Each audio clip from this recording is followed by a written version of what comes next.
তো বন্ধুরা, আজকে রান্না করছি আমি লোটে মাছ। তো দেখো, আমি এখানে পেঁয়াজ, রসুন, আদা, জিরে বাটা, শুকনো লঙ্কা দিয়েছি, একটু কাঁচা লঙ্কা দিয়েছি, শুকনো লঙ্কা ফোড়ন দিয়েছি। দেখো, সব কিছু দিয়ে আমি এটাকে ভালো করে কষিয়ে নেব। তারপরে আমি এই যে দেখছো আমার লোটে মাছ, এটাকে আমি দিয়ে এটা আমি গোটা গোটা করে রান্না করার চেষ্টা করবো। তো দেখা যাক কী হয়।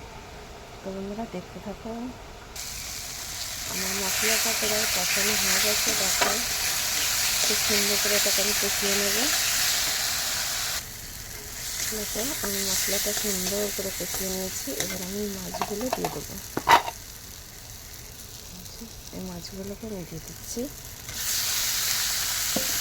আমি একটু ভালো করে হালকা করে নাড়াচাড়া করে নেব।